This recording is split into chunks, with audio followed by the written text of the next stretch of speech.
But she's had the flu for 14 days. Should she get a flu shot? Well, no, if she got the flu for 14 days, she's as protected as anybody can be, because the best vaccination is to get infected yourself. And So she should not get it? if she really has the flu, she definitely doesn't need a flu vaccine. If she really has the flu, She should not get it again. no, she doesn't need it, because it's the most potent vaccination is getting infected yourself. This is an ongoing question, and we've had ever-evolving opinions from you, Dr. Fauci. Currently, antibody surveys show that 80% of children, approximately 80% of children, have had COVID, and yet there are no guidelines coming from you or anybody in the government to take into account their naturally acquired immunity. You seemed quite certain of yourself in 2004, but in 2022, there's a lot less certainty. One of the things that we also know after looking at this for 2 to 3 years is that the mortality from COVID is very similar, if not less, than influenza.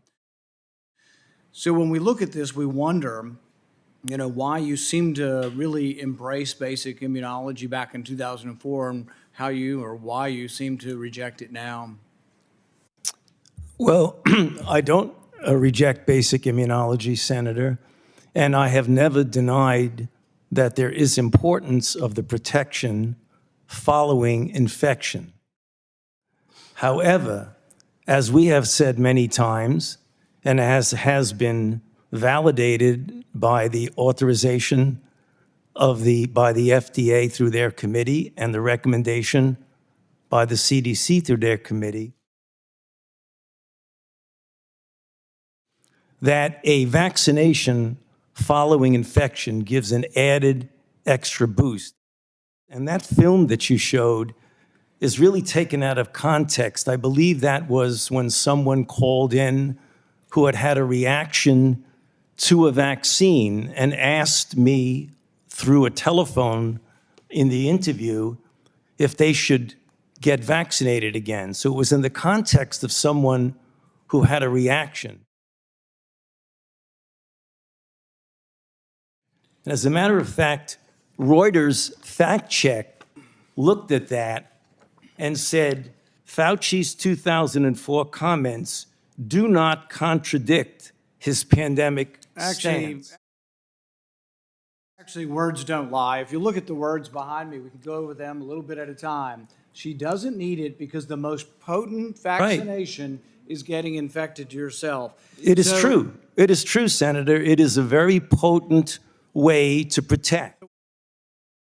When you're trying to tell us that kids need a third or a fourth vaccine, are you including the variability or the variable of previous infection in the studies? No, you're not.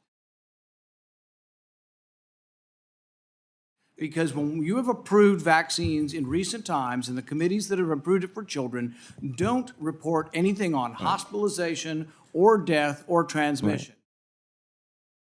They only report that if you give them the jab, they'll make antibodies. And you can give kids hundreds of jabs and they'll make antibodies every time, but that does not prove efficacy.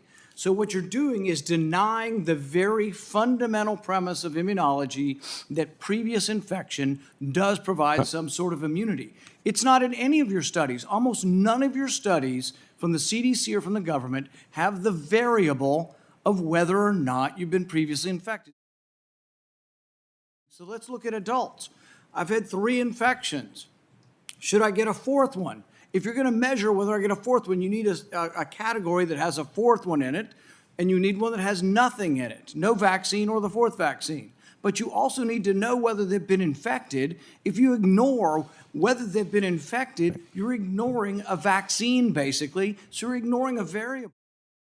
So what you're giving us is you decry, and people decry vaccine hesitancy. It's coming from the gobbledygook that you give us. You're not paying attention to the science. The very basic science is that previous infection provides a level of immunity. If you ignore that in your studies, if you don't present that in your committees, you're not being truthful or honest with us.